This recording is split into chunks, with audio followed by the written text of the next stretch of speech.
ప్రభునామానికి మహిమ కలుగును గాక. ప్రభువైన యేసుక్రీస్తు నామంలో చేరి వచ్చిన ప్రియులందరూ కూడా వందనాలు తెలియజేస్తున్నాను. దేవుని సేవకులకు వందనాలు, అలాగే కూడికి నడిపిస్తున్న ప్రియులు సత్యనారాయణను కూడా వందనాలు తెలియజేస్తున్నాను. ద్వితీయోపదేశకాండం 17వ అధ్యాయం నుంచి దేవుని వాక్యాన్ని ధ్యానం చేద్దాం. నిన్నటి దినాన్ని మనం 16వ అధ్యాయంలో 3 సంగతులు ధ్యానం చేశాం.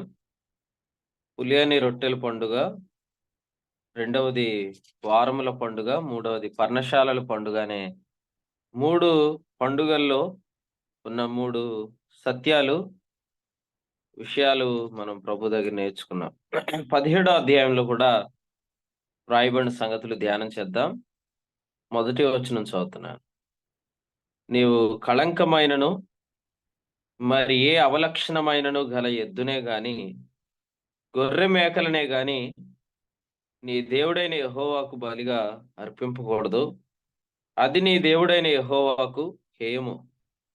నీ దేవుడైన యెహోవా నిబంధనను మీరి ఆయన దృష్టికి చెడ్డదానిని చేయుచు నేనిచ్చిన ఆజ్ఞకు విరోధముగా అన్య దేవతలకు అనగా సూర్యునికైనను చంద్రునికైనను ఆకాశ నక్షత్రములలోని దేనికైనను నమస్కరించి మ్రొక్కు పురుషుడే గాని స్త్రీయే గాని నీ దేవుడైన యెహోవా నీకిచ్చుచున్న నీ గ్రామములలో దేని యందైనను నీ మధ్య కనబడినప్పుడు అది నీకు తెలుపబడిన తరువాత నీవు విని బాగుగా విచారణ చేయవలెను. అది నిజమైన ఎడల అనగా అట్టి హేయక్రియ ఇశ్రాయేల్లో జరిగిండుట వాస్తవమైన ఎడల ఆ చెడ్డ కార్యం చేసిన పురుషుని గాని స్త్రీని గాని నీ గ్రామములు వెలుపలికి తీసుకొని పోయి రాళ్లతో చావగొట్టవలెను. దైవ గ్రంథంలో ద్వితీయోపదేశకాండం 17వ అధ్యాయంలో వ్రాయబడిన వాక్యాన్ని మనం చదువుకున్నాం. ఇందులో మొదటి వచనంలో కళంకమైన మరి ఏ అవలక్షణమైన గల ఎద్దును గొర్రెను అర్పించకూడదు అని చెప్పాడు. మనము దైవ గ్రంథంలో పరిశీలన చేస్తున్నప్పుడు మనము విమోచించబడిన అనుభవాన్ని మనం జ్ఞాపకం చేసుకుంటున్నప్పుడు దేవుడు మనలను అమూల్యమైన రక్తం చేత విమోచించాడు. యేసుక్రీస్తునందు ఎవరైతే విశ్వాసం ఉంచారో వారు అమూల్యమైన రక్తము చేత అనగా నిర్దోషమును నిష్కలంకమునకు గొర్రెపిల్ల వంటి క్రీస్తు రక్తం చేత విమోచించబడ్డారు అని జ్ఞాపకం చేశాడు.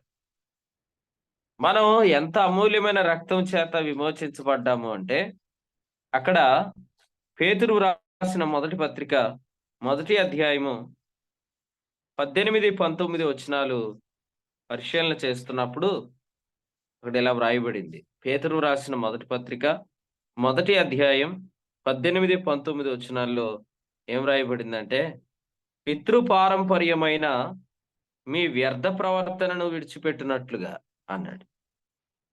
పితృపారంపర్యమైన మీ వ్యర్థ ప్రవర్తనను విడిచిపెట్టినట్లుగా అమూల్యమైన రక్తము చేత అనగా నిర్దోషమును నిష్కలంకమునకు గొర్రెపిల్ల వంటి క్రీస్తు రక్తము చేత మీరు విమోచించబడితే అని చెప్పాడు.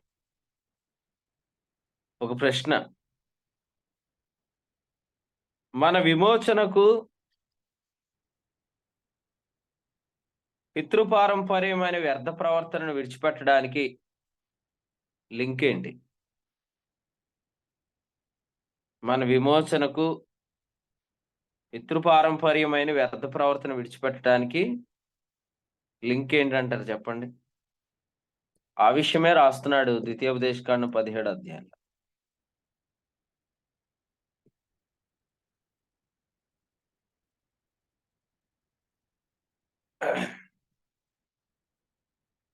చెప్తారా? మనం విమోచించబడ్డానికి పితృపారంపర్యమైన వ్యర్థ ప్రవర్తన విడిచిపెట్టడానికి లింక్ ఏంటి? విమోచించబడిన వారు అంటే నూతన సృష్టిగా చేయబడిన వారు అండి. నూతన సృష్టిగా చేయబడిన వారు ఇంకా మనం పితృపారంపర్యమైన వ్యర్థ ప్రవర్తన మనం ఇంకా అనుసరింపకూడదండి. కొత్త సృష్టి పద్ధతి ప్రకారం మనం నడుచుకోవాలండి. ఓకే, ఇంకా చెప్పండి. పితృపారంపర్యమైన వ్యర్థ ప్రవర్తన అంటే ఏంటి? పితృపారంపర్యమైన వ్యర్థ ప్రవర్తన. పితృపారంపర్యం వ్యర్థ ప్రవర్తన అంటే ఒక నవిధేయత వలన మానవునికి వచ్చినటువంటి పాపము నుండి అని కూడా మనం అనుకోవచ్చు. ఓకే. ఇంకా ఇంతకీ పితృపారంపర్యమైన వ్యర్థ ప్రవర్తన అంటే పాపం చేయటమా? పారంపర్యమైన వ్యర్థ ప్రవర్తన వారు ఇచ్చిన బలుల వల్ల మానవుడికి మరలా పాపజ్ఞప్తి గల మనస్సాక్షి కలుగుతుంది. ఉమ్, దేవుడు అర్పించిన ఒక్క బలి చేత మన సంవత్సరానికి సంపూర్ణమై ఉన్నాం. దేవుడి రక్తం, క్రీస్తు యొక్క రక్తం. ఓకే అన్న. నేను అడిగే ప్రశ్న ఏంటంటే పితృపారంపర్యమైన వ్యర్థ ప్రవర్తన అంటే ఏమిటి? పాపం చేయటం అనే అర్థమా? పితృపారంపర్యమైన వ్యర్థ ప్రవర్తన అంటే పాపం చేయటమా? కాదన్న, మనలోనికి వచ్చిన ఆదాము గారి ద్వారా వచ్చినటువంటి పాపం ఇది. అందరూ ఆలోచిస్తున్నారు కదా, ఆదాము ద్వారా వచ్చిన ప్రవర్తన అని చెప్తున్నారు. పితృపారంపర్యమైన వ్యర్థ ప్రవర్తన అంటే ఏంటి? ఆచారాలు. రైట్ ఆన్సర్ అది. పితృపారంపర్యమైన వ్యర్థ ప్రవర్తన అంటే పాపం కాదు. పారంపర్యం అని ఉందా? పారంపర్యం అంటే ఏంటి అంటే పెద్దల పారంపర్యాచారాలు, ఆచారాలు అండి. రైట్, చూసారా? ఈ రిఫరెన్స్ చాలాసార్లు చదువుకుంటూ వెళ్ళిపోతాం, కానీ ఏంటని ఎప్పుడు కూడా మీరు ఆలోచించరు.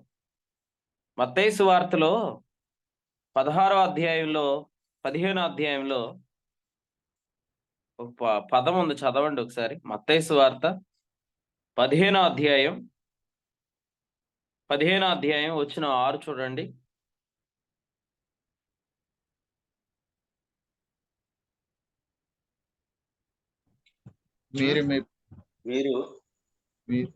మీరు మీ పారంపర్య ఆచారము నిమిత్తమై దేవుని వాక్యము నిరర్ధకము చేయుచున్నారు. అది పారంపర్యాచారం అంటే పెద్దల పారంపర్యాచారాలు, పితరుల పారంపర్యాచారాలు. 7-9 వచనాల్లో వ్యర్థముగా ఆరాధన అన్నాడు, చూసారా? సో అదే పితృపారంపర్యమైన వ్యర్థ ప్రవర్తన. సో ఇప్పుడు పితృపారంపర్యమైన వ్యర్థ ప్రవర్తన అనేది అర్థమైంది, పదం అర్థమైంది ఇప్పటికి. ఇప్పుడు నా క్వశ్చన్ ఏనండి, మన విమోచనకి పితృపారంపర్యమైన వ్యర్థ ప్రవర్తనకి లింక్ ఏంటి?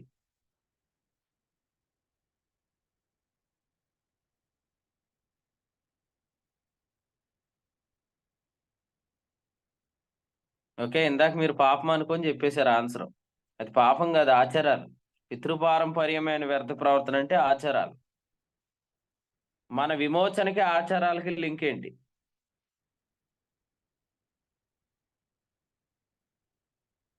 లింక్ ఏంటంటే దేవుడు మన విమోచన. చెప్పండి అన్న. దేవుడు చెప్పిన ఆజ్ఞలు పాటించడం మానేసి మనుషులు చెప్పిన పద్ధతుల ప్రకారం వాళ్ళు నడుచుకుంటున్నారు. అలాంటి పద్ధతుల్లోంచి అన్నిటిలోంచి దేవుడు మనల్ని విమోచించాడు అనే సంగతి మనం నమ్ముతాం. ఇప్పుడు సాధారణంగా ఈ వాక్యం, మనం ఏదో మాట్లాడుకుంటున్న వాక్యం ఎరగకపోయిన వాళ్ళు కూడా మనం ప్రభువుని నమ్ముకున్నామంటే అన్ని ఆచారాల్లోంచి బయటకు వచ్చాము అని నమ్ముతారు, కానీ ఆచారాలు మానుకోలేరు.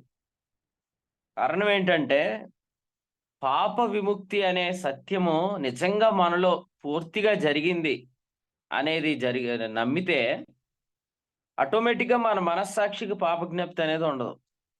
పాపజ్ఞప్తి గల మనస్సాక్షిలోంచి ఆచారాలు పుడతాయి. హెబ్రీ పత్రిక అంత వివరణ ఏంటంటే పాపజ్ఞప్తి గల మనస్సాక్షి ఎంతో ప్రమాదకరమైంది, ఎందుకంటే అందులోంచి ఆచారాలు పుడతాయి. ఇప్పుడు పాత నిబంధన కాలంలో ఉన్న బలులు మనం చూస్తే ఆ పాత నిబంధన కాలంలో ఉన్న విమోచన అనేది నిత్య విమోచన కాదు. నిత్య విమోచన అంటే ఏంటంటే ఫుల్ రిడెంప్షన్ అన్నమాట, పూర్తి విడుదల. వారికి పాప విముక్తి కలుగుతుంది అంటే మేము పాపములోంచి బయటకు వచ్చాం అనే భావన అయితే వాళ్ళకు ఉంది, కానీ వాళ్ళ మనస్సాక్షికి పాపజ్ఞప్తి పోవట్లే. కానీ విశ్వాసికి పూర్తిగా పాపం నుంచి, పాపజ్ఞప్తి గల మనస్సాక్షి నుంచి విడుదల కలిగింది. ఒకవేళ కలగకపోతే విశ్వాసి ఎక్కడ ఉంటాడంటే పితృపారంపర్యమైన వ్యర్థ ప్రవర్తనలో ఉంటాడు. ఎటువంటి గొర్రె పిల్ల అర్పించబడితే ఈ విమోచన కలిగింది? అమూల్యమైన రక్తము అన్నాడు. ఆ అమూల్యమైన రక్తము దేందంటే నిష్కళంకమైన గొర్రెపిల్ల, కళంకము లేని గొర్రెపిల్ల, నిర్దోషమైన గొర్రెపిల్ల. అంటే ఒక వ్యక్తిని పాపము నుండి నిజంగా ఒక గొర్రెపిల్ల విమోచిస్తే అతడు నిత్య విమోచన గాని పొందుకుంటే అతడు పితృపారంపర్యమైన వ్యర్థ ప్రవర్తనలో కనపడ్డానమాట. సో ఈరోజు కాస్ట్ ఆఫ్ ది ల్యాంబ్, మన గొర్రెపిల్ల యొక్క అమూల్యత ఎంత గొప్పది అంటే, ఆ అమూల్యత ఎంత అంటే ఆయన ద్వారా విడిపించబడిన మనం ఇప్పుడు పితృపారంపర్యమైన వ్యర్థ ప్రవర్తనలు కూడా ఉండట్లే. ఓకే అన్న, వాయిస్ ఏమైనా బ్రేక్ అవుతుందా?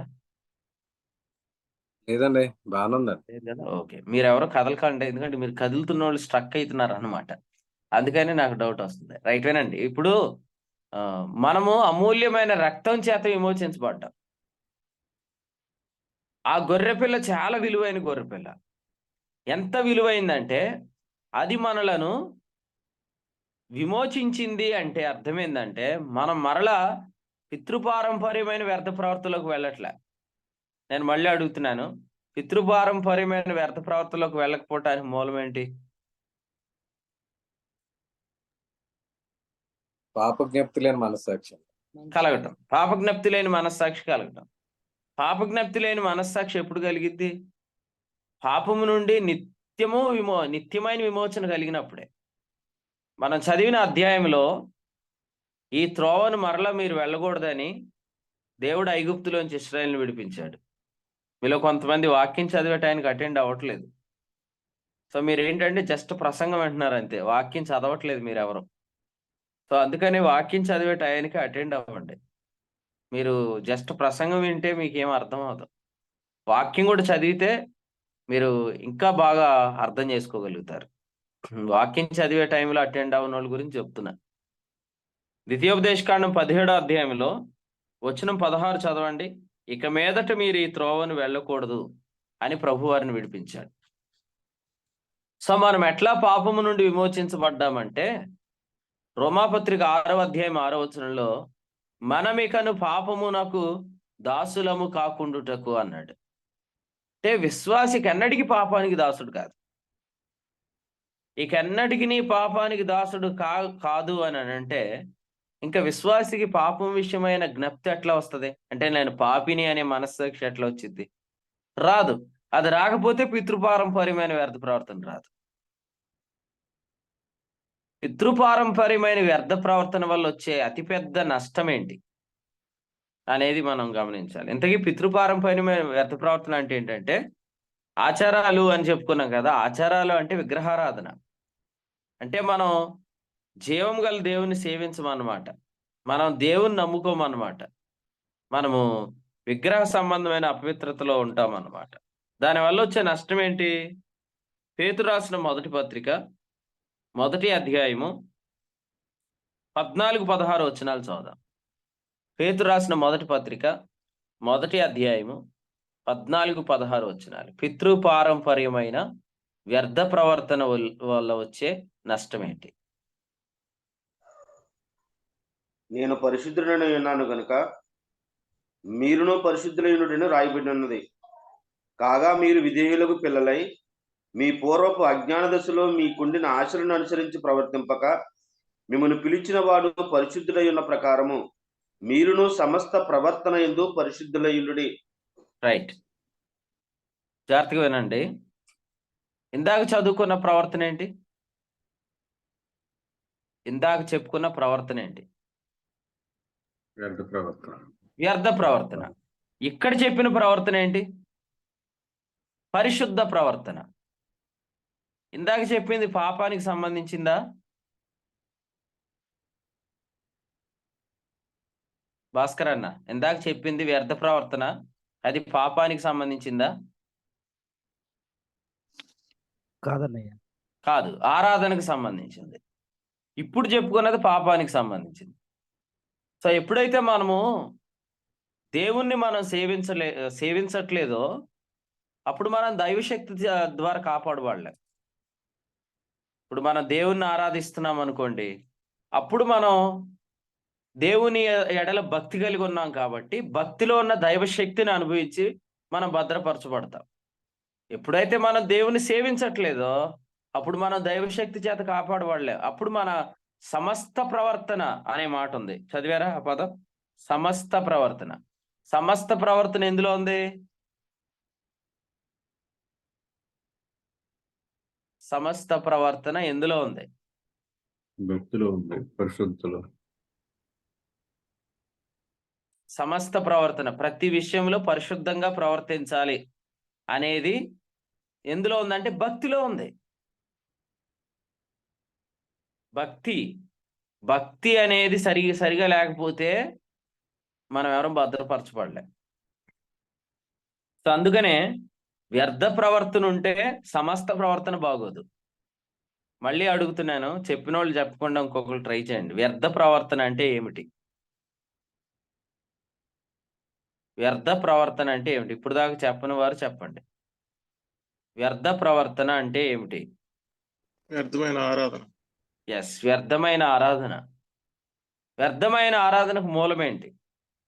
మరొకరు చెప్పండి. ఇప్పటి వరకు చెప్పని వారు చెప్పండి. వ్యర్థమైన ఆరాధనకు మూలం ఏంటి? పాపజ్ఞప్తి గల ధర్మశాస్త్రం ద్వారా వచ్చిన పాపజ్ఞప్తి గల మనస్సాక్షి. పాపజ్ఞప్తి గల మనస్సాక్షికి మూలం ఏంటి? మరొకరు చెప్పండి. ఆచారాలు. పాపజ్ఞప్తి గల మనస్సాక్షికి మూలం. పాపజ్ఞప్తి గల మనస్సాక్షి వల్ల ఆచారాలు వచ్చాయి. ఆచారాలే వ్యర్థమైన ప్రవర్తన. ఓకే, పాపజ్ఞప్తి గల మనస్సాక్షికి మూలం ఏంటి? విశ్వాసంతో బతకపోతాం అన్న. నిత్య విమోచన. పాపజ్ఞప్తి గల మనస్సాక్షికి మూలం అది కాదు, ఎవరో చెప్పారు ఇప్పుడు. నిత్య విమోచన కలిగిందని ఎంచుకో. ధర్మశాస్త్రం ద్వారా ఆజ్ఞల ద్వారా ఆచారాల ద్వారా బరులు. మీరు చెప్పింది అంతా జనరల్ గా చెప్తున్నారు. ఇప్పుడు చెప్పిన వర్తమానంలో చెప్పాను ఆన్సర్. రాజన్న చెప్పాడు కదా, అదే ఆన్సర్. మన విమోచన నిత్యమైంది అని మనకు తెలియకపోవటం. పాత నిబంధనలో నిత్య విమోచన కలిగిందా?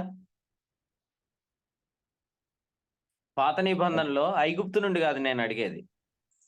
పాత నిబంధనలో ఉన్న ఇశ్రాయేలీలకు నిత్య విమోచన కలిగిందా? కలగలేదండి. నిత్య విమోచన కలిగితే వారికి పాపజ్ఞప్తి గల మనస్సాక్షి కలగదు. నిత్యమైన విమోచనకు చాలా కాస్ట్ అయింది అన్నమాట.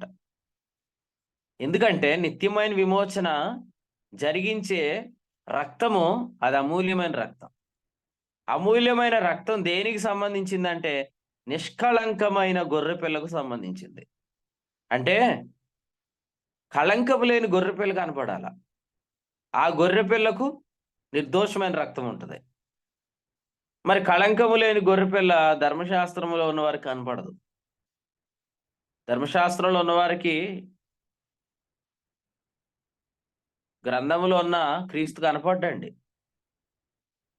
మీరు ఇప్పుడు చాలా సంగతులు అంటున్నారు కదా, మతపు ముసుగులో ఉన్నప్పుడు పాపజ్ఞప్తి గల మనస్సాక్షి ఉన్నప్పుడు మీకు కనపడిందా? ఈ సంగతులు కనపడ్డాయా? కనపడవు. కొరింథీయులకు రాసిన 2వ పత్రిక 3వ అధ్యాయము వచనం 15 చదవండి. కొరింథీయులకు రాసిన 2వ పత్రిక 3వ అధ్యాయం 15వ వచనం. నేటి వరకును మోషే గ్రంథము వారు చదువునప్పుడల్లా ముసుగు వారి హృదయముల మీద ఉన్నది. ప్రియులారా, పాత నిబంధనలో ఉన్న వారికి కళంకము లేని గొర్రెపిల్ల కనపడదు. అబ్రహాం ఏమన్నాడు? గొర్రెపిల్ల ఏది నాయనా అంటే ఏమన్నాడు? దేవుడు పర్వతం మీద చూసుకుంటాడు అన్నాడు. కనపడింది. కానీ పాత నిబంధనలో ఉన్న వారికి కనపడదు. ఈ 66 గ్రంథాలు మన దగ్గర ఉన్నాయి. ఈ 66 గ్రంథాల్లో ప్రభు కనపడకపోతే బైబిల్ రీడింగ్ అనేది కూడా ఆచారం అయిపోద్ది. ఈ 66 గ్రంథాల్లో ప్రభు కనపడకపోతే బైబిల్ స్టడీస్ కూడా ఆచారాలు అయిపోతాయి. ఎందుకంటే వ్యక్తి చాలా ముఖ్యమైన వాడు, ప్రభువు చాలా అమూల్యమైన వాడు. అందుకనే పేతురు గారు ఆయన రక్తం అమూల్యమైన రక్తం అని చెప్పాడు. అదే పేతురు గారు పేతురు రాసిన మొదటి పత్రికలో 2వ అధ్యాయము వచనం 7లో ఆయన అమూల్యమైన వాడు అని రాశాడు. సో అమూల్యమైన బలి, అమూల్యమైన ప్రభు, అమూల్యమైన బలి, అమూల్యమైన ప్రభు ఎవరికి మాత్రమే కనపడతాడు అంటే క్రొత్త నిబంధన ఆచరించే వాళ్ళకి కనపడతాడు. అందుచేత 3 విషయాలు మనం స్పష్టంగా తెలుసుకోవాలి. నిత్య విమోచన జరగకుండా వ్యర్థ ప్రవర్తన పోదు, వ్యర్థ ప్రవర్తన పోకుండా సమస్త ప్రవర్తన బాగుపడదు. కాబట్టి నిత్య విమోచన, వ్యర్థ ప్రవర్తన నుంచి విడుదల, సమస్త ప్రవర్తన బాగుంటుంది.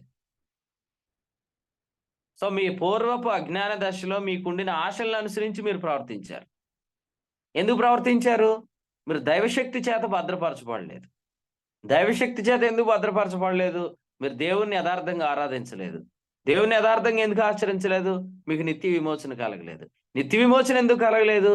నిత్య విమోచన కలిగించే గొర్రెపిల్ల నిష్కలంకమైన గొర్రెపిల్ల, కళంకం ఉండకూడదు అన్నమాట. కళంకము లేని గొర్రెపిల్ల కనబడాలంటే అది కేవలము ధర్మశాస్త్రము కొట్టివేయబడెను అనే వరకే కనపడిద్ది. అందుకని నేటి వరకు వారు పాత నిబంధన చదివినప్పుడు అది క్రీస్తునందు కొట్టివేయబడిన అని తేటపరచబడక ముసుకే నిలిచి ఉన్నది. ఇప్పటికీ చాలా మంది హృదయాల మీద ముసుకేసుకొని వాక్యం చదువుతున్నారు. ప్రభు కనపడ్డండి. ప్రభు కనపడినంతకాలం పాపజ్ఞప్తి గల మనస్సాక్షి పోదు, అది పోనంతకాలం వ్యర్థమైన ప్రవర్తన పోదు. వ్యర్థ ప్రవర్తన బాగుపోతే సమస్త ప్రవర్తన బాగుపడదు. సో వ్యర్థ ప్రవర్తన వేరు, సమస్త ప్రవర్తన వేరు. వ్యర్థ ప్రవర్తన అంటే ఇట్ ఈస్ అబౌట్ వర్షిపింగ్, అది ఆరాధనకు సంబంధించిన పదం. సమస్త ప్రవర్తన అంటే ఇట్ ఈస్ అబౌట్ బిహేవింగ్, అది మన యొక్క పరిశుద్ధతకు సంబంధించిన పదం. సో అందుకనే ఆరాధన పద్ధతి బాగోకపోతే బ్రతికే పద్ధతి బాగోదు. ఆరాధన పద్ధతి బాగుపడాలంటే మనకు అమూల్యమైన ప్రభు దొరకాల. సో ఈ రోజు కూడా మీరు చూడండి, ఈరోజు మీలో చాలా మందికి సిన్ఫుల్ కాన్షియస్ లేదు. దేవునికి స్తోత్రం. సిన్ఫుల్ కాన్షియస్ ఎందుకు లేదనుకుంటున్నారు? మీకు అమూల్యమైన ప్రభువు కనపడుతున్నాడు. అమూల్యమైన ప్రభువు కనపడటానికి కారణం ఏంటి? హృదయాల మీద ముసుగు లేదు. హృదయం మీద ముసుకేంది ఎప్పుడు పోయిద్ది? క్రీస్తునందు మొదటి నిబంధన కొట్టివేయబడినప్పుడు. ఒక చిన్న డిస్కషన్ జ్ఞాపకం చేస్తాను. పాత నిబంధన కొట్టివేయబడిందంటే 10 కమాండ్మెంట్స్ కొట్టివేయబడ్డాయి అని అర్థమా? సెరమోనియల్లా కొట్టివేయబడిందని అర్థమా? నైతిక ధర్మశాస్త్రము కొట్టివేయబడిందని అర్థమా? ధర్మశాస్త్రం వల్ల వచ్చిన బలులు, ఆచారాలు కొట్టివేయబడిందని అర్థమా? ఏది అర్థం?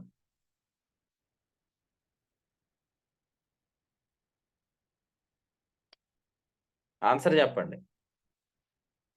ధర్మశాస్త్రం వల్ల బలులు, ఆచారాలు కొట్టిపోయబడ్డాయండి. పదాజ్ఞలు కొట్టివేయబడలే.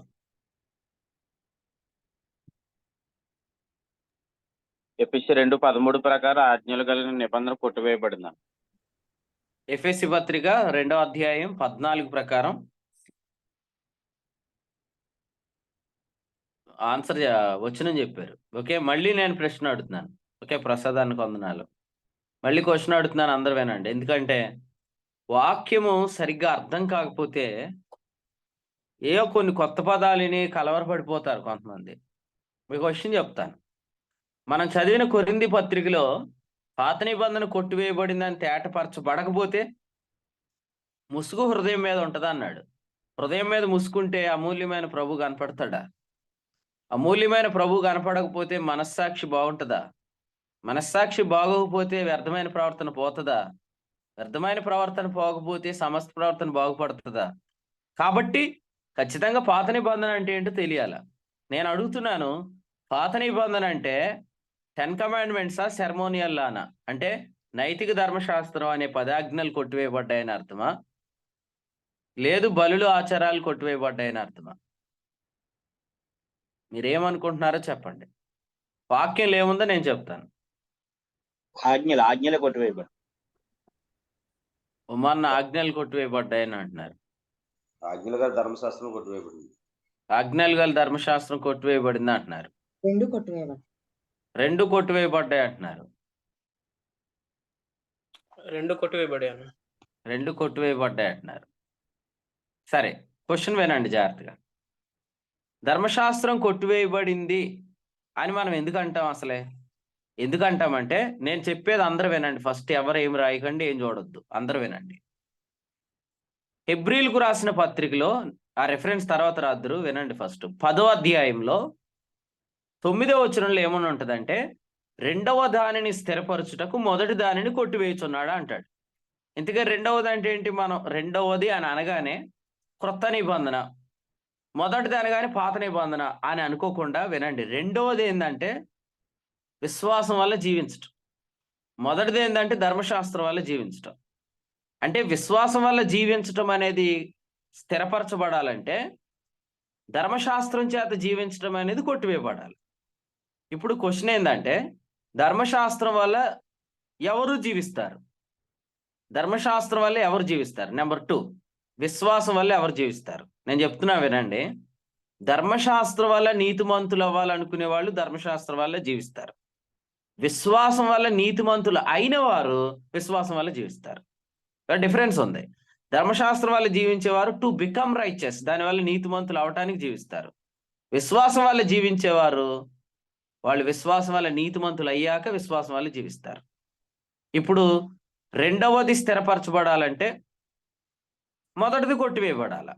మొదటిది ఏంటి? ధర్మశాస్త్రం వల్ల జీవించటం. మళ్ళీ క్వశ్చన్ అడుగుతున్నాను, ధర్మశాస్త్రం వల్ల జీవించటం అంటే బలుల వల్ల జీవించటం అనే అర్థం వస్తుందా, లేదా ఆజ్ఞల వల్ల జీవించడం అనే అర్థం వస్తుందా? నీతిమంతులు అవటానికి ఆచరించే బలుల, ఆచారాల, ఆజ్ఞల ధర్మశాస్త్రంలో? ఆజ్ఞలు. ఆజ్ఞలండి, ఆజ్ఞలో నుంచి వచ్చాయి కదా బలులు. క్వశ్చన్ బలుల, ఆచారాలు ఎలా వచ్చాయని చెప్పొద్దు. నీతిమంతులు అవటానికి ఆచరించేది బలుల, ఆచారాల, ఆజ్ఞల? దానికి ఆన్సర్ చెప్పండి చాలు. ఆజ్ఞలండి, ఆజ్ఞలు. రోమా 10:5 ప్రకారం ధర్మశాస్త్ర మూలమగు నీతిని నెరవేర్చువాడు వాటి వల్లనే జీవించును అన్నాడు. సో ధర్మశాస్త్రం వల్ల జీవించడం అంటే ఏంటి? అందులో వ్రాయబడిన విధులను గూర్చా, ఆచారాలను గూర్చా, బలులను గూర్చా. ధర్మశాస్త్రం వల్ల జీవించేవాడు ధర్మశాస్త్రం విధించిన బలుల వల్ల జీవిస్తాడా, ఆచారాల వల్ల జీవిస్తాడా, ఆజ్ఞల వల్ల జీవిస్తాడా? ప్రసాద్ గారు ఆజ్ఞలు అన్నారు, సాయన్న ఆజ్ఞలు అన్నాడు. మిగిలిన వాళ్ళు ఇంకెవరు ఏం చెప్తారా అని చూస్తున్నాను. టు బికమ్ రైచియస్ అంటే అందులో ఉన్న విధులను ఆచరించడం గురించా, బలులను ఆచరించడం గురించా? విధులను ఆచరించడం. కానీ ధర్మశాస్త్రం కొట్టివేయబడిందంటే సెర్మోనియల్ కొట్టివేయబడింది, 10 కమాండ్మెంట్స్ కొట్టివేయబడలేదు అని అనటం అవివేకం. అది. ఇంకో విషయం చెప్పమంటారా? అసలే ఇందాక రిఫరెన్స్ ఒకటి చెప్పారు, నేను ఒకటి చెప్తాను. ధర్మశాస్త్రము వలననైన పాపేచ్చలు అన్నాడు కదా రోమా 7:5లో. 7:4 ఏమన్నాడు? ధర్మశాస్త్ర విషయమే చచ్చిన వారమైతే అన్నాడు. అక్కడ ధర్మశాస్త్రం సెర్మోనియల్లానా, 10 కమాండ్మెంట్సా? నైతిక ధర్మశాస్త్రమా, ఆచారాలు బలులకు చెందిన ధర్మశాస్త్రమా? రోమా పత్రిక 7:4లో ధర్మశాస్త్రం విషయంలో చచ్చామన్నాడు కదా, అక్కడ చెప్పిన ఆ ధర్మశాస్త్రం బలులు, ఆచారాల, లేదా 10 కమాండ్మెంట్స్ గురించా? ఆజ్ఞల గురించి, 10 ఆజ్ఞల గురించి. 10 ఆజ్ఞల గురించే, 10 కమాండ్మెంట్స్ గురించే. ఎలాగంటే మీరు ఇంకా చదువుకుంటూ కిందకి వెళ్ళండి. ఆశింపవద్దని ధర్మశాస్త్రము చెప్పని ఎడలా అన్నాడు. ఆశింపవద్దని ఆజ్ఞ ఎందులోది? 10 కమాండ్మెంట్స్లోది. కాబట్టి ఇప్పుడు నేను ఇంకో మాట చెప్తాను, చాలా జాగ్రత్తగానండి. ధర్మశాస్త్రం వల్ల జీవించినంతకాలం మనం ధర్మశాస్త్రం వల్ల నీతిని వెతుకుతాం. కానీ యేసుప్రభు ఎందుకు వచ్చాడంటే ధర్మశాస్త్రం వల్ల నీతిని వెతకటానికి సమాప్తం చేయడానికి వచ్చాడు. రోమా 10:4. ఎలాగ సమాప్తం అవుతుంది? ధర్మశాస్త్రం వల్ల నీతిని వెతకటం ఎలా సమాప్తం అవుతుంది? విశ్వాసం వల్ల నీతి ప్రవేశపెట్టబడితే. ఎందుకంటే ఒక వ్యక్తి యేసుక్రీస్తునందు విశ్వాసం ఉంచితే ఏమవుతున్నాడు? అతడు దేవుని నీతినే పొందుకుంటున్నాడు డైరెక్ట్ గా. రోమా 3:26. దేవుడు ఎంత నీతిమంతుడు అంత నీతిమంతుడు అవుతున్నాడు. సో ఫస్ట్ ఆగిపోయే అంశం ఏంటి? విశ్వాసం వల్ల నీతిమంతుడు అయిన వ్యక్తిలో, విశ్వాసం వల్ల దేవుని నీతిని పొందిన వ్యక్తిలో ఫస్ట్ ఆగిపోయే అంశం ఏంటి? నీతిమంతులు అవ్వడానికి ప్రయత్నం ఆగిపోయింది. ఎప్పుడైతే నా హెల్త్ బాగుపడిందో నేను డాక్టర్ దగ్గరికి వెళ్ళటం ఆగిపోయింది. ఎప్పుడైతే నా ఆరోగ్యం బాగుపడిందో నేను మెడిసిన్ వేసుకోవటం ఆగిపోయింది. సో రోమా పత్రిక 6 ప్రకారం ఎప్పుడైతే నేను పాప విముక్తుడిని అయ్యానో ఆటోమేటిక్గా నేను ధర్మశాస్త్ర విముక్తుడిని అయిపోయాను 7వ అధ్యాయంలో. సో యేసుక్రీస్తు ప్రభు ఈ లోకానికి ఎందుకు వచ్చాడు? విశ్వాస మూలమైన నీతిని ప్రవేశపెట్టి ధర్మశాస్త్రానికి సమాప్తం అవటానికి వచ్చాడు. ఇప్పుడు యేసు ప్రభు వల్ల నాకేం కలిగింది? విశ్వాసం వల్ల నీతి కలిగింది. తద్వారా విశ్వాసం వల్ల జీవించడం కలిగింది. విశ్వాసం వల్ల జీవిస్తున్నప్పుడు ఏం జరుగుతుందంటే విశ్వాసము ద్వారా ధర్మశాస్త్రమును స్థిరపరుస్తున్నాం. అంటే అర్థం ఏంటి?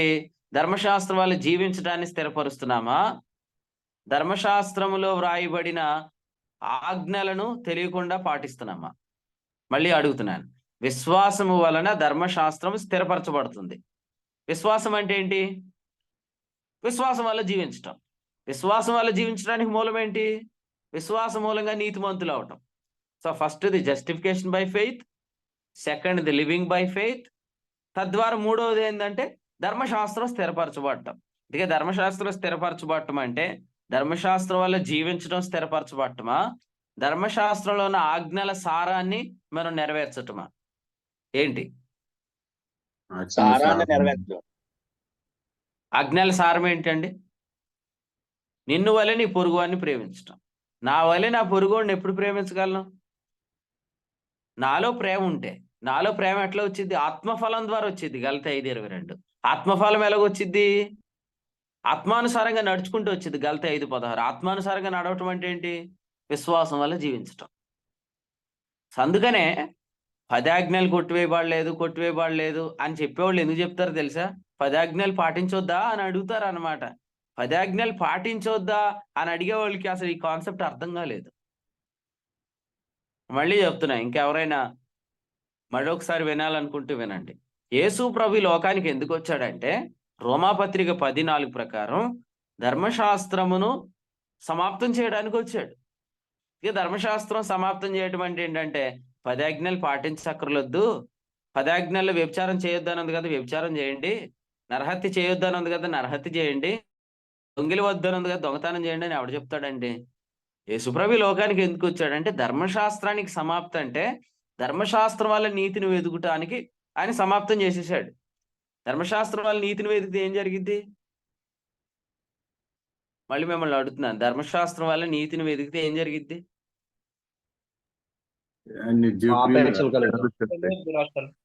ధర్మశాస్త్రం వల్ల నీతిని వెతికితే ఏం వెతుకుతున్నామో అది మాత్రం దొరకదు, కానీ మిగిలిన అన్ని కలుగుతాయి అన్నమాట. పాపేచ్చలు కలుగుతాయి. ఎందుకంటే ధర్మశాస్త్రము పాపమునకు బలము. కొరింథీయులకు రాసిన మొదటి పత్రిక 15:56. అది పాపమునకు జీవం. రోమాపత్రిక 7:9. నిన్న రాత్రి థామస్ చెప్పారు.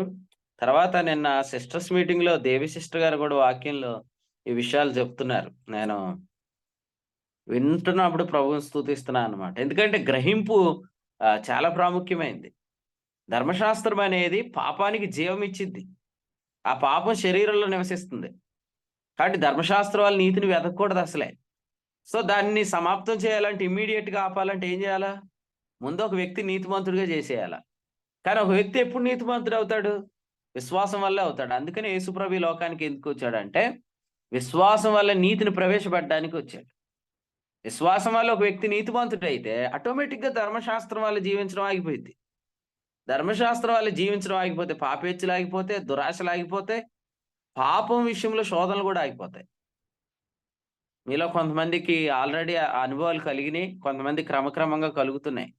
ఏం వరి అవ్వద్దు, పూర్తిగా కలుగుతాయి. కానీ ధర్మశాస్త్రం వల్ల నీతిని వెతికే వారిలో పాపేచ్చులు మాత్రమే ఉంటాయి.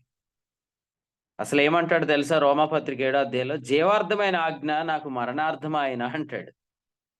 అంటే జీవాన్ని ఇచ్చిద్ది అనుకుంటున్న ఆజ్ఞ నాకు మరణాన్ని కలిగిస్తుంది అంటున్నాడు.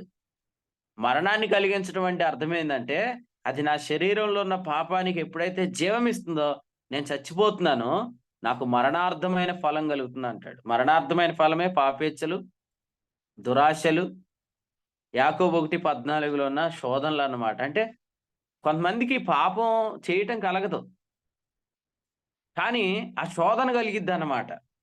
ఆ శోధన నుంచి కూడా ప్రభు జయాన్ని ఇస్తాడు అనమాట. అందుకనే ఈ వర్తమానాన్ని వింటున్న వారు ఫస్ట్ అర్థం చేసుకోండి.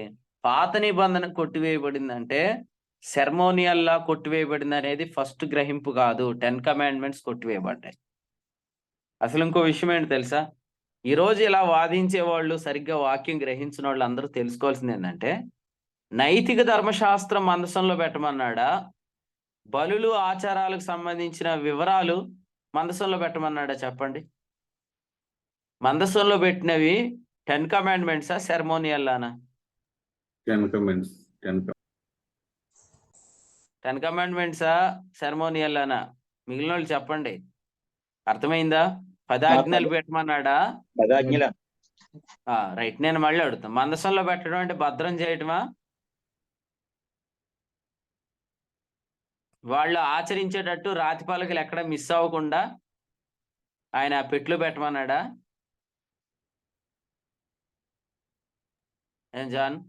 జాన్ పాల్ గారు, మందసంలో పెట్టమంటే రాతి పలకలు పోగొట్టుకోకుండా భద్రపరుచుకోండి అని పెట్టమన్నాడా?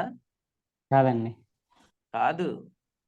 వాటిని ఆచరించి వాటి వల్ల నీతిని వెతకటం దేవుని చిత్తం కాదు. కాబట్టే మందసంలో పెట్టి మోతకర్రలు దూర్చి కరుణాపీఠం పెట్టేశాడు. అంతే.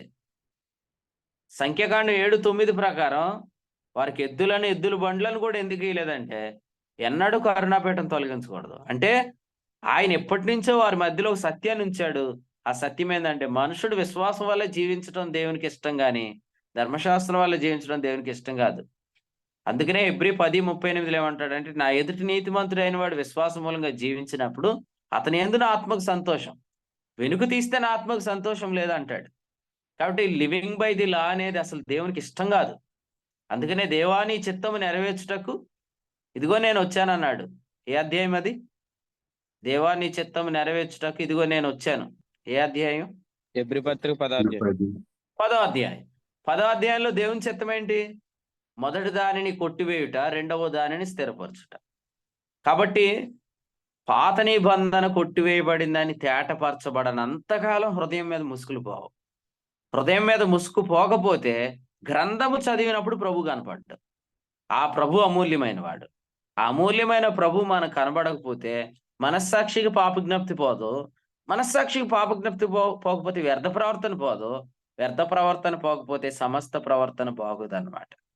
అందుకనే ద్వితీయోపదేశకాండం 17వ అధ్యాయం మనం చదువుతున్నప్పుడు అసలు ఎందుకు దేవుడు ఇంత ఖండితంగా వారికి చెప్పాడు?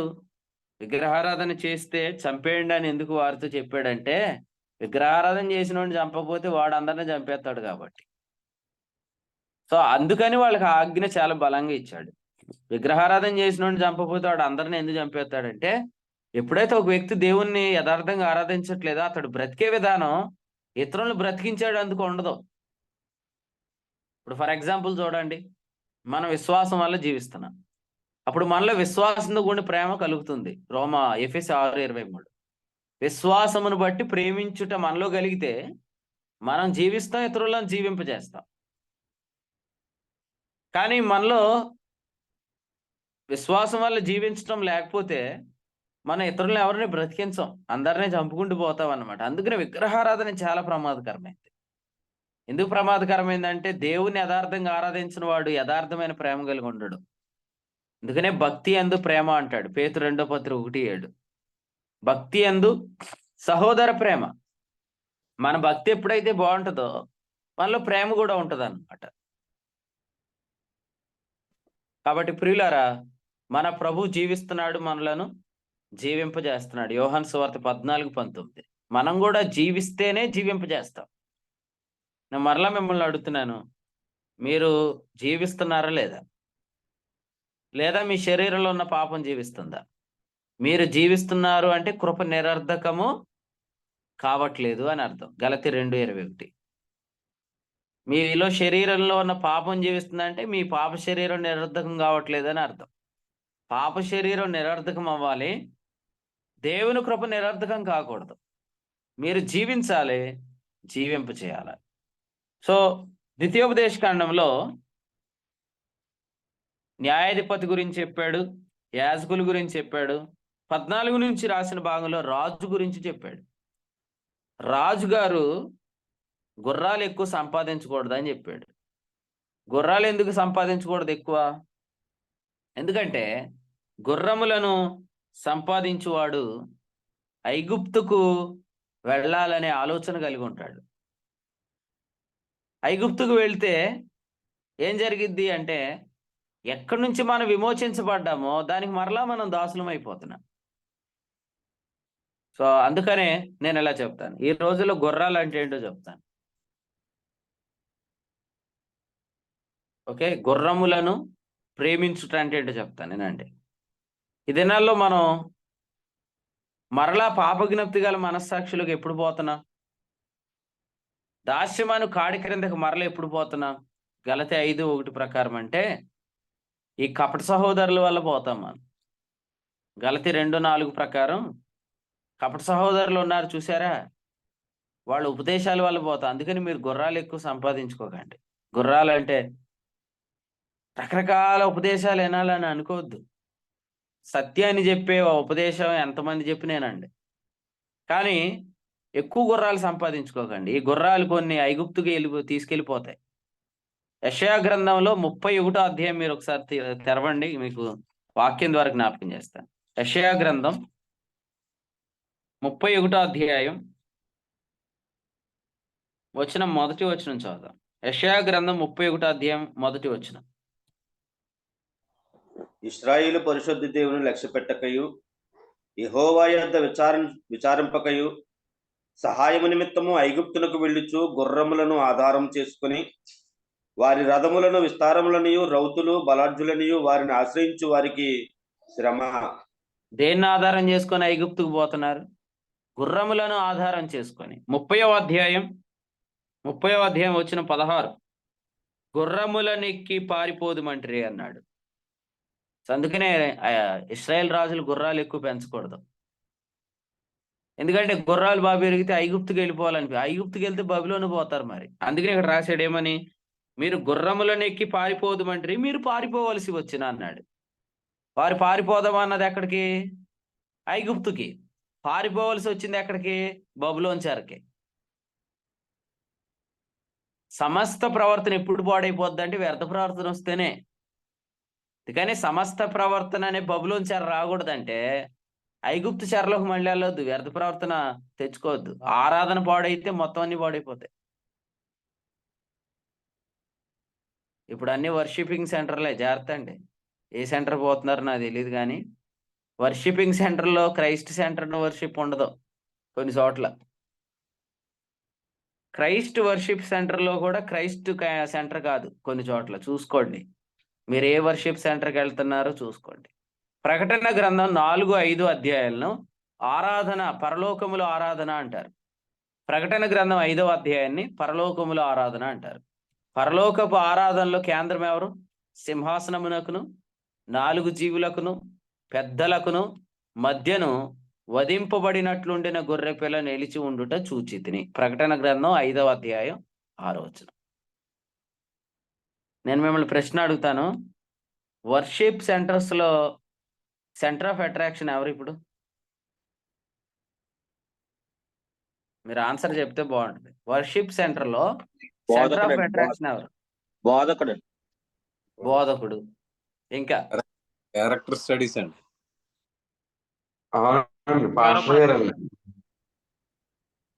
పాస్టర్ గారు ఎవరు? సీన్ గారు చెప్పారండి.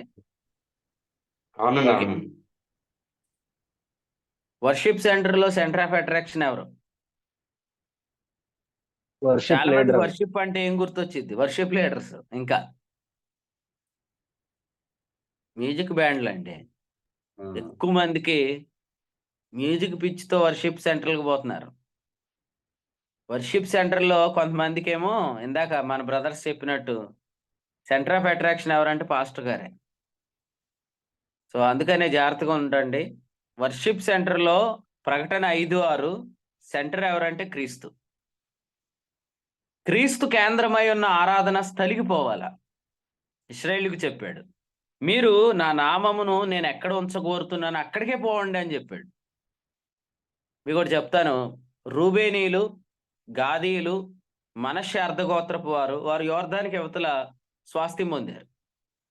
వారు ఏం చేస్తారంటే యెహోషువ కాలంలో మిగిలిన 9.5 గోత్రికులు వాళ్ళు స్వాస్థ్యం పొందాక వీళ్ళు తిరిగి వెళ్తూ ఓ బలిపీఠాన్ని కడతారు.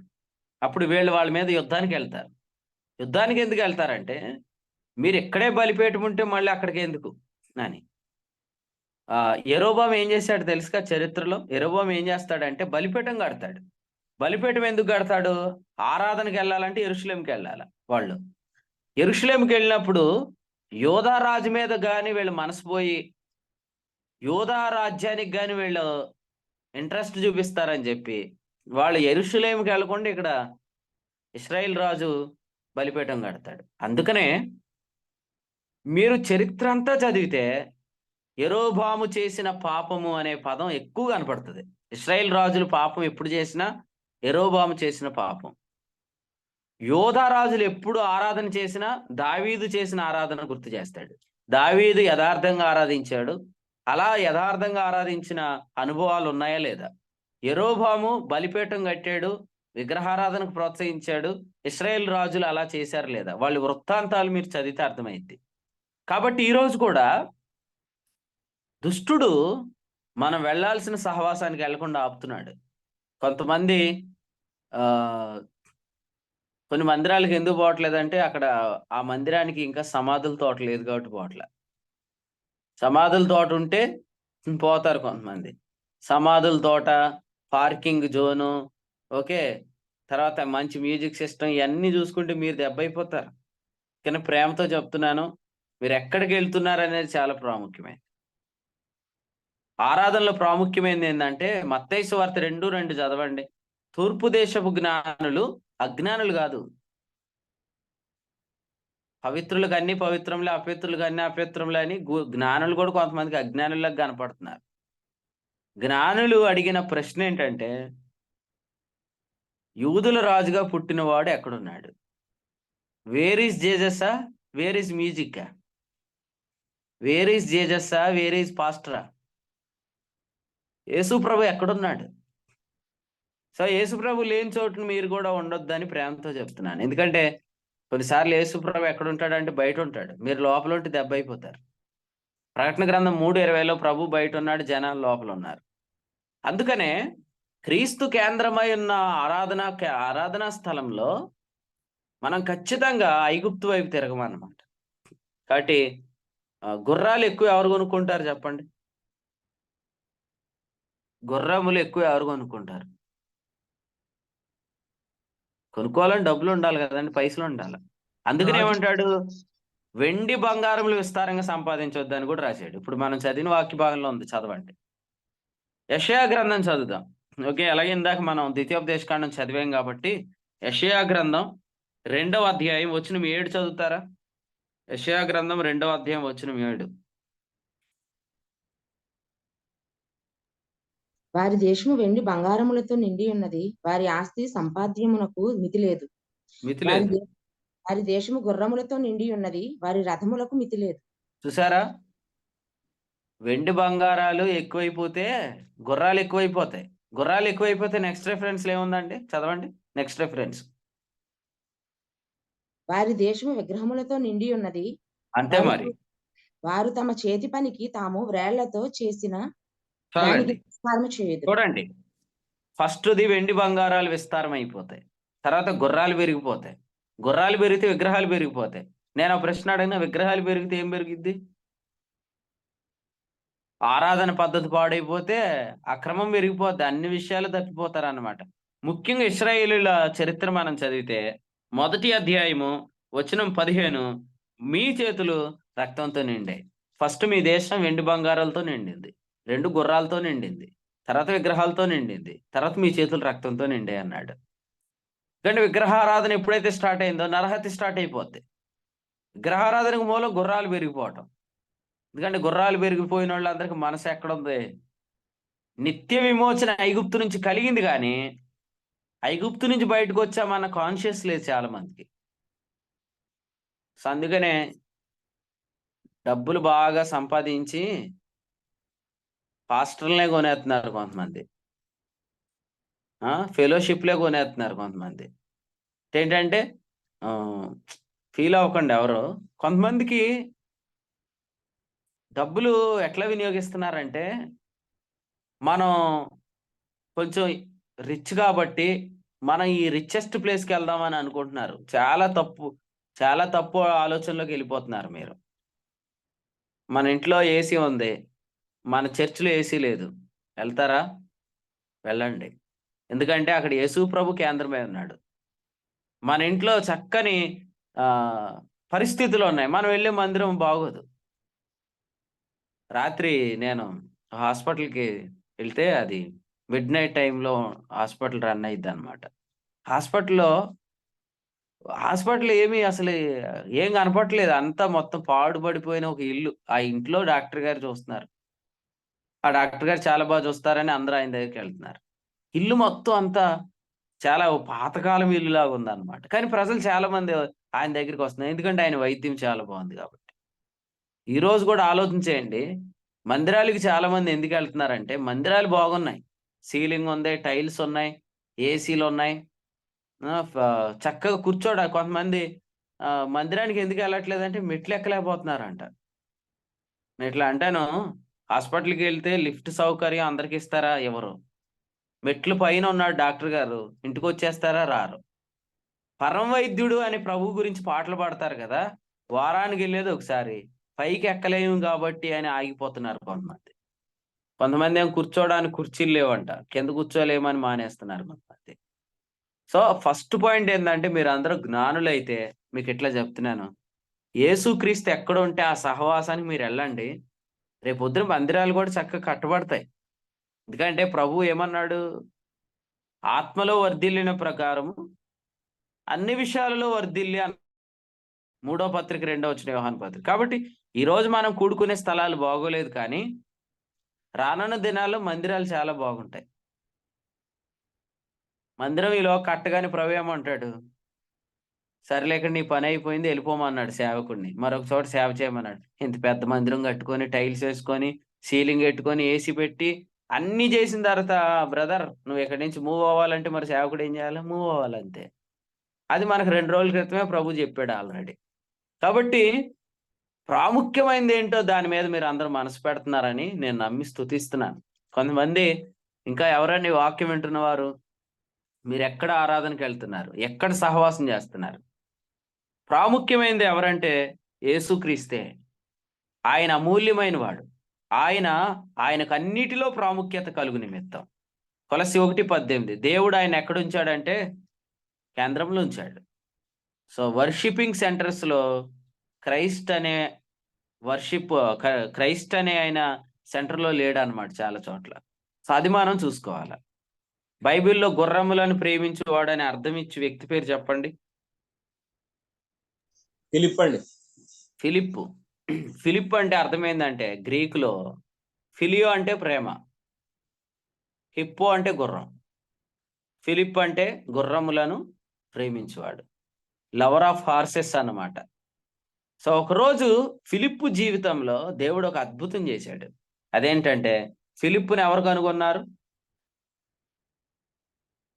ఫిలిప్పును ఎవరు కనుగొన్నారు? నతనీయేలు కనుగొన్నాడు. నతనీయేలు ఏం కనుగొన్నాడు?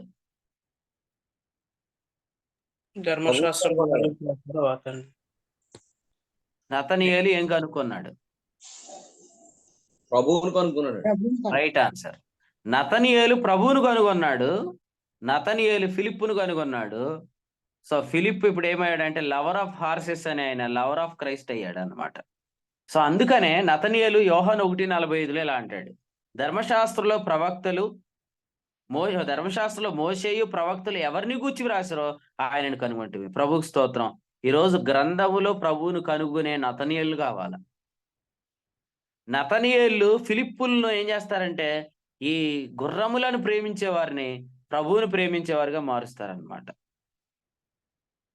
ఓకే, ఎవరైనా గుర్రాలు ప్రేమించే వాళ్ళు ఉన్నారా ఇక్కడ? గుర్రాల ప్రేమికులు? ఓకే, ఇది స్పిరిచువల్ గానే అర్థం. గుర్రాలు కొనుక్కోండి, తప్పులేదు. ఇప్పుడు మీకు గుర్రాలు అంటే ఇష్టమైతే కొనుక్కోండి, తప్పులేదు. కానీ ఐగుప్తులోకి తీసుకెళ్లి గుర్రాలు మాత్రం కొనుక్కోవద్దు దయచేసి. మీరు బయటకు వచ్చారు, మళ్ళీ మీరు లోపలికి వెళ్ళే ఛాన్సే లేదు. నేను మళ్ళీ మిమ్మల్ని ఒక ప్రశ్న అడుగుతున్నాను.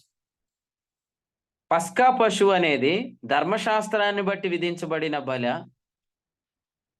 దేవుని సంకల్పాన్ని బట్టి విధించబడిన బల? పస్కా పశువు నిర్గమ 12లో అర్పించబడిన బలి పశువు ధర్మశాస్త్రాన్ని బట్టి విధించబడిందా, దేవుని సంకల్పాన్ని బట్టి విధించబడిందా? దేవుని సంకల్పం. కల్పాన్ని బట్టి. దేవుని సంకల్పం. ఎందుకంటారు? పస్కా పశువు దేవుని సంకల్పాన్ని బట్టి విధించబడిందని ఎందుకు తెలుసు మీకు? అప్పటికి ఇంకా ధర్మశాస్త్ర సంబంధమైనటువంటి బలులు ఇంకా ప్రవేశించలేదు. ధర్మశాస్త్రం రాలేదు. అందుకనే చూడండి, పస్కా పశువు ద్వారా వచ్చిన విడుదల ఎప్పటికీ పోదు ఇశ్రాయేలుకి. ఇప్పుడు ఇన్ని దాడులు జరుగుతున్నాయా? ఎన్ని యుద్ధాలు జరుగుతున్నాయా? ఈ యుద్ధాలలో ఎన్ని యుద్ధాలు జరిగినా ఇశ్రాయేలీలు మళ్ళీ ఐగుప్తుకు దాసులు అవరు. అయితే ఇప్పుడు ప్రాబ్లం అంత ఏంటంటే ఇశ్రాయేల్ కనాన్లోను ప్రవేశించట్లేదు, అంతే ప్రాబ్లం. అది జరగాలంటే యేసు ప్రభు అనే నిజమైన పస్కా పశువు వాళ్ళకి అర్థం అవ్వాలి. ఐగుప్తులోంచి బయటకు తెచ్చిన విషయంలో నిత్య విమోచన కలిగింది, కానీ స్వాస్థ్యంలోనికి ప్రవేశించడానికి వారు ఆశ్రయించిన బలులు పస్కా పశువు లాంటి బలులు కాదు. అందుకనే కొంతమంది వాక్యం బాగా చదివే వాళ్ళకి డౌట్ వచ్చింది అనమాట. ఏదంటే పస్కా పశువుకి లేవి కాండము 1వ అధ్యాయాల నుంచి మనం చదువుతున్న బలులకి తేడా ఏంటి? తేడా ఉంది ఖచ్చితంగా. పస్కా పశువు ఏమో అది దేవుని యొక్క సంకల్పానుసారమైన బలి. ఎందుకంటే పస్కా పశువు ద్వారా వచ్చిన విడుదల ఇశ్రాయేల్ ఎప్పటికీ కోల్పోలేదు. ఇంకో విషయం చెప్తాను, పస్కా పండుగ కూడా ఎందుకు వారిని ఎక్కువ ఆచరించమన్నాడు? పులియని రొట్టెల పండుగ ఎందుకు ఆచరించమన్నాడు అంటే, మీరు ఎప్పటికీ ఐగుప్తుకు దాసులు కాదు అనే సత్యం మీకు తెలిస్తే మీరు ఏ దేశానికి దాసులు కొండరు. అది వాళ్ళకి సీక్రెట్ అన్నమాట. బబులోను ద్వారా అన్యజనుల ప్రభుత్వాలు వాళ్ళ మీదకి వచ్చేసినాయి. ఇప్పుడు మీరే ఆలోచించండి, నువ్వు ఏలికగా ఉంటావు అని చెప్పే వ్యక్తిని 10 మంది వెళ్తుంటే ఎట్లా ఉంటుందండి? నువ్వు ఏలికగా ఉంటావని చెప్పాడు వాళ్ళకి, కానీ వాళ్ళ మీద ప్రపంచ అన్యజనులు వాళ్ళ మీద ప్రభుత్వం చేశారు. బబులోను నుంచి మాదీయ, పారసిక, గ్రీకు, ఈనాటికి కూడా వాళ్ళు స్వాతంత్రాన్ని పూర్తిగా వాళ్ళు పొంది ఏలే అనుభవానికి వాళ్ళు ఇంకా రాలేదు. ప్రస్తుతం రారు వాళ్ళు. సంఘము భూమి మీద ఉన్నంతకాలం ఇశ్రాయేలు విశ్వాస నిబంధనలోనికి రాదు. విశ్వాస నిబంధనలోనికి ఇశ్రాయేల్ రానంతకాలం సమస్త భూమి నాదే కదా, మీరు నాకు యాజక రూపమైన రాజ్యం ఉందిరా అనే వచనం నెరవేరదన్నమాట. కాబట్టి ప్రేమతో చెప్తున్నాను, మీరు గుర్రాల ప్రేమికులుగా ఉండకూడదు అన్నమాట. మళ్ళీ అడుగుతున్నాం మిమ్మల్ని, బైబిల్లో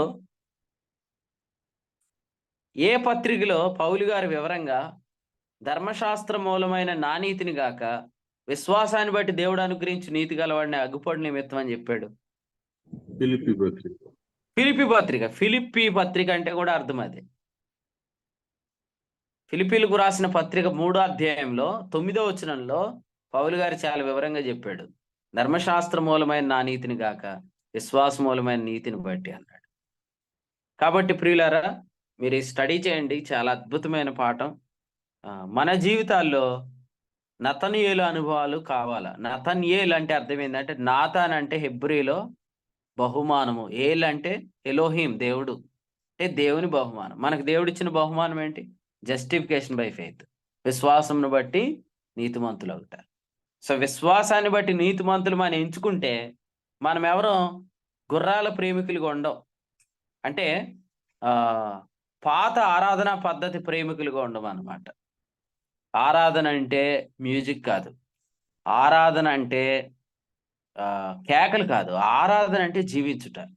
ఆరాధన అంటే జీవించటానికి మీకు అర్థమైతే దేవుడు కావలసిన వాయిద్యాలు ఇస్తాడు, కావలసిన పాటలు ఇస్తాడు, కావలసిన వర్తమానాలు ఇస్తాడు.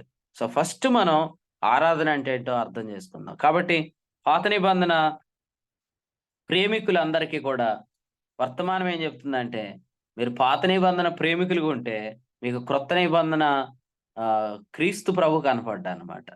సో క్రీస్తు కనపడకపోతే ఆరాధన పద్ధతి బాగోదు, ఆరాధన పద్ధతి బాగోకపోతే సమస్త ప్రవర్తన బాగోదు. సో సమస్త ప్రవర్తన యందు మీరు పరిశుద్ధులుగా ఉండాలి. ఆఖరి వచనం చదివి ఆగిపోదాం. పేతురు రాసిన మొదటి పత్రిక ఒకసారి అందరు రండి.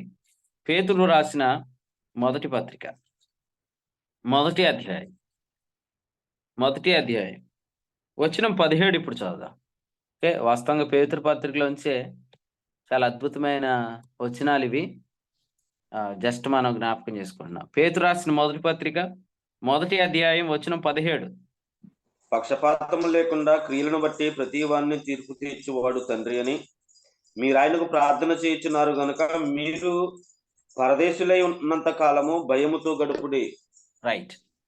మన ఫస్ట్ చదువుకున్నది వ్యర్థ ప్రవర్తన, రెండవది సమస్త ప్రవర్తన. ఓకే, మూడవది 17వ వచనంలో క్రియలు అన్నాడు. ఏం క్రియలు ఇవి? పక్షపాతము లేకుండా క్రియలను బట్టి తీర్పు తీర్చువాడు తండ్రి అని మీరు ఆయనకు ప్రార్థన చేస్తున్నారు అన్నాడు. ఈ క్రియలు ఏ క్రియలు?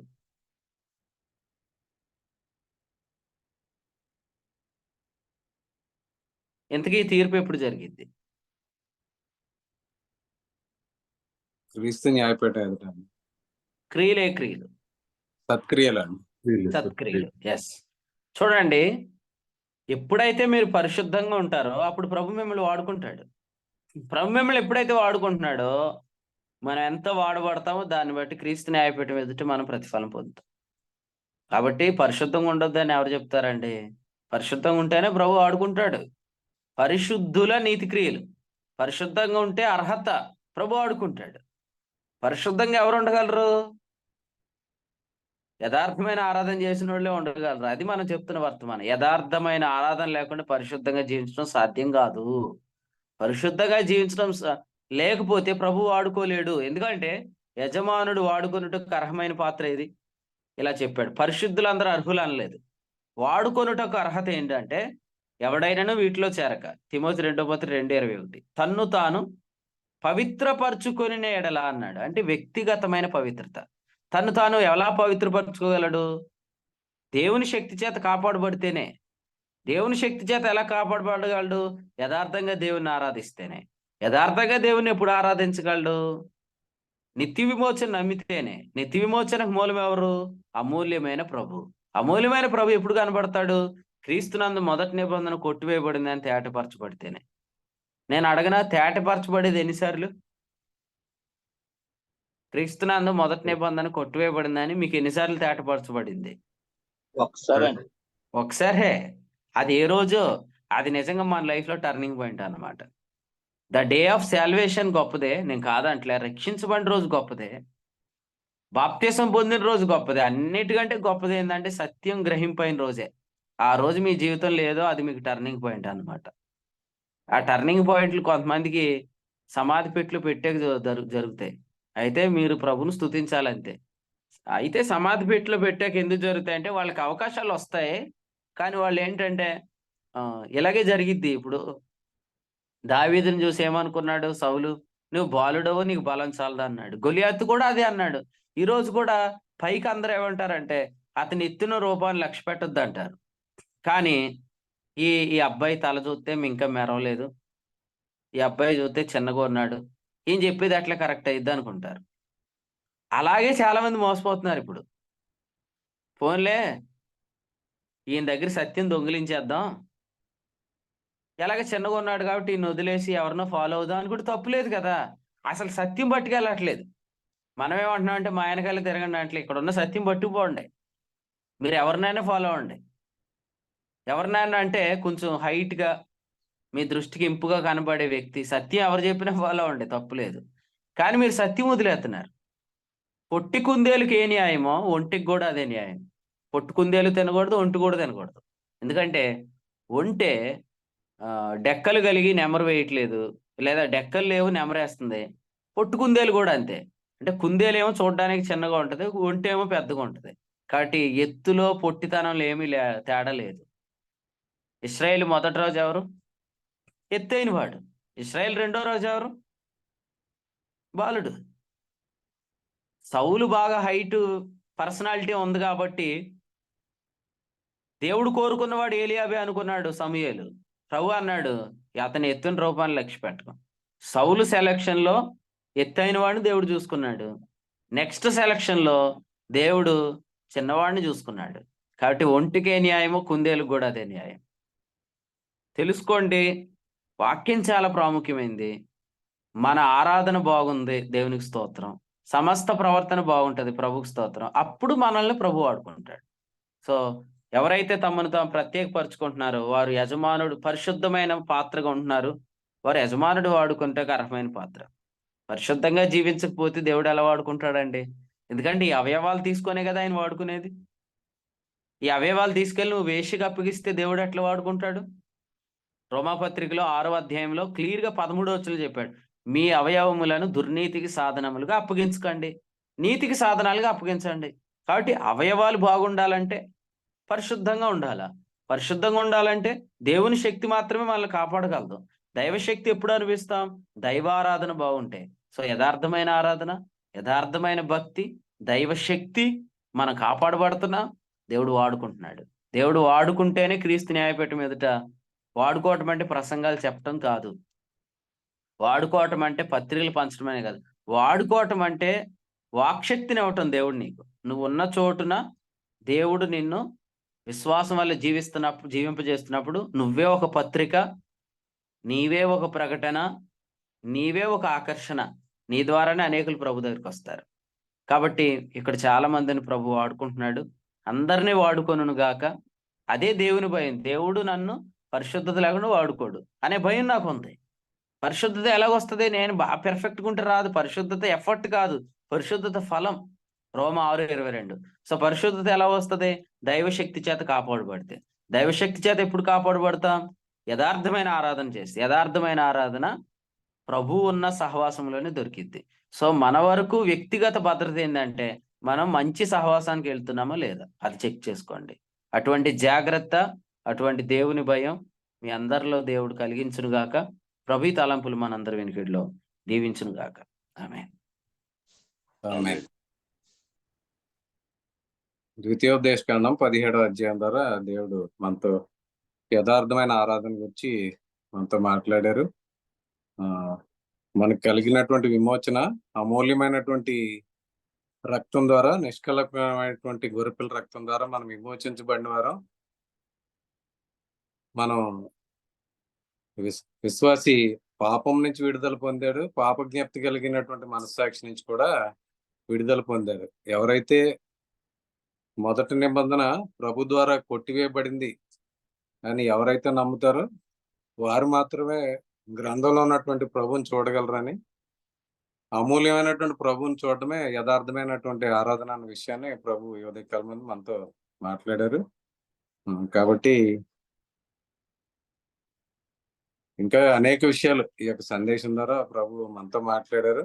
కాబట్టి గుర్రాలను బట్టి అతిశయించకూడదన్న విషయాన్ని, అలాగే ప్రభు పరిచర్లో ఎవరిని వాడుకుంటారన్న విషయాన్ని, ఇంకా ఈ సావాసం గురించి ఇంకా అనేక విషయాలు ప్రభు యొక్క సందేశం ద్వారా మరి మనతో చాలా స్పష్టంగా మాట్లాడారు. కాబట్టి ఎవరైతే ప్రభువుని చూస్తారో గ్రంథం చదువుతున్నప్పుడు ప్రభునందు పాత నిబంధన కొట్టివేయబడింది అనగా పితృపారంపర్యమైనటువంటి వ్యర్థ ప్రవర్తన అంటే ఏంటో కూడా మనం నేర్చుకున్నాం. కాబట్టి ఎవరైతే పాప జ్ఞప్తి కలిగినటువంటి మనస్సాక్షి ఉంటుందో వారు తిరిగి విగ్రహారాధన వైపు మళ్ళుతారు. వ్యర్థమైనటువంటి ఆ యొక్క పితృపారంపర్యమైనటువంటి వ్యర్థ ప్రవర్తన అనుసరిస్తారు. ఆచారాలు, విగ్రహారాధన ఇవన్నీ కూడా ఉంటాయి. కాబట్టి మనం నిత్య విమోచన కలిగిన వాళ్ళం.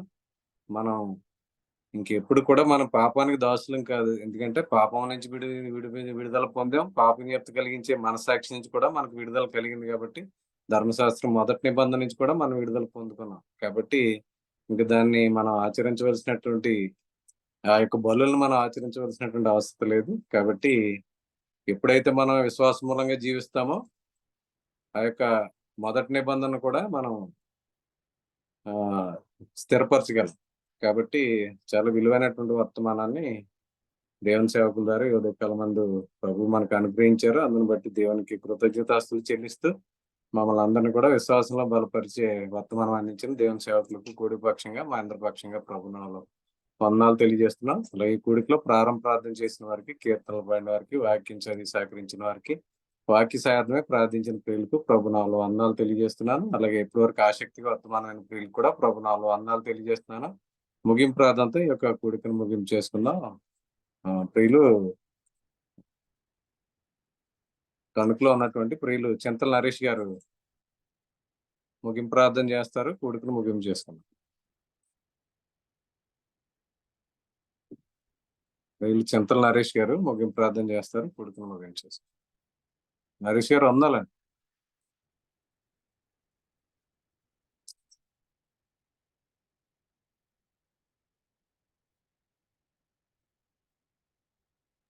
నేను చేస్తాను. సరే తమ్ముడు. పరిశుద్ధులైన మా తండ్రి, ప్రేమ స్వరూపైన మా దేవ, నీకు వందనములు స్తోత్రము చెల్లిస్తున్నాం. ఉదయకాల సమయంలో మీ యొక్క పరిశుద్ధ లేఖనాల్లో క్రీస్తుని మేము చూడడానికి మీరు ఇచ్చిన దండతను బట్టి మీకు స్తోత్రం చెల్లిస్తున్నాం. మా ప్రభు అమూల్యమైన వాడు, అమూల్యమైన ప్రభువు మా కొరకు తండ్రి, మరి నిత్యమైన విమోచనను పాపము నుండి అలాగే ఆచార సంబంధమైన భక్తి నుంచి కూడా మా ప్రభు మాకు విడుదల ఇచ్చినందుకే దేవ మీకు స్తోత్రములు చెల్లిస్తున్నాం.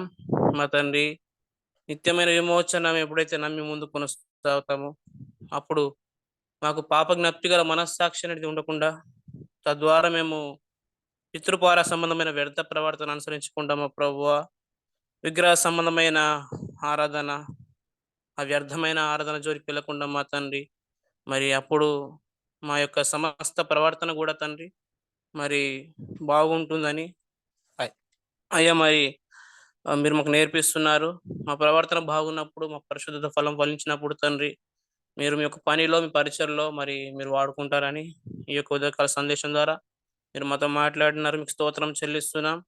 ధర్మశాస్త్రము క్రీస్తునందుకు కొట్టివేయబడిందన్న ఉపదేశము సంఘంలో ప్రకటించబడుతున్నప్పుడు అయ్యా మరి విశ్వాసము బట్టి మాత్రమే అయ్యా మేము నీతిమంతులమని ప్రతి ఒక్కరు ఎంచుకుంటారని అయ్యా అప్పుడు క్రీస్తు కనబడతారు. కాబట్టి మా జీవితాల్లో మేము ఐగుప్తునకు వెళ్లకుండా, వెండి బంగారాలు కలిగి ఉండకుండా, గుర్రాలను ప్రేమించకుండా దేవా మరి విగ్రహ సంబంధం మనసు కలిగి ఉండకుండా, అయ్యా మా చేతులు రక్తంతో నింపబడకుండా మా ప్రభువా మరి దేవా మరి నతనీయుడు ఎలాగైతే క్రీస్తును కనుగొన్నాడో విశ్వాసాన్ని బట్టి మేము నీతిమంతులం ఎంచుకున్నప్పుడు దేవా మరి పరిశుద్ధత ఫలిస్తాం. కాబట్టి మీ పనిలో అయ్యా మీ పరిచయలో మీరు వాడుకుంటారన్న సత్యాన్ని ఉదయకాల సమయంలో మీరు మాకు నేర్పించినారు. అందుని బట్టి మీకు స్తోత్రం చెల్లిస్తున్నాం. అయ్యా ఇంతవరకు కూడా తను మరి యొక్క మీ యొక్క ఆత్మ సహాయాన్ని అనుగ్రహించి మీ సేవకులను వాడుకునే విధానం బట్టి మీకు స్తోత్రములు. మరి దేవా వాక్యం అర్థం కావడానికి మాకు మీరు కృప చూపించినారు. ఉదయకాల సమయంలో మా హృదయాన్ని తృప్తిపరిచినందుకే మీకు స్తోత్రము చెల్లిస్తున్నాం. కూడిక నడిపించిన ప్రియులు సత్యనారాయణ గారిని, కూడికలో పాల్గొన్న ప్రతి ఒక్కరిని బట్టి వందనాలు చెల్లిస్తూ, మీరు మాకు ఇచ్చిన ఉపదేశాన్ని బట్టి మీకు వందనాలు చెల్లిస్తూ, సమస్త మహిమ గ్రంథ ప్రభావాలు మీకే అర్పిస్తూ ప్రభువైన యేసుక్రీస్తు నామంలో ప్రార్థన చేస్తూ ఈ కూడిక ముగింపు చేస్తున్నాం పరమ తండ్రి. ఆమేన్. ఆమేన్. ముగింపు ప్రార్థన చేసిన ప్రియులు ప్రశాంత్ గారికి ప్రభునాలు వందనాలు తెలియజేస్తున్నాం. ప్రియులందరికీ వందనాలు. ఒకరికొకరు వందనాలు తెలియజేసుకున్న అనంతరం ఈ కూడిక ముగించబడుతుంది. అందరికీ వందనాలు. అందరికీ వందనాలండి. అందరికీ వందనాలండి. అందరికీ వందనాలు. అందరికీ వందనాలండి. అందరికీ వందనాలు. అందరికీ వందనాలండి. అందరికీ వందనాలు.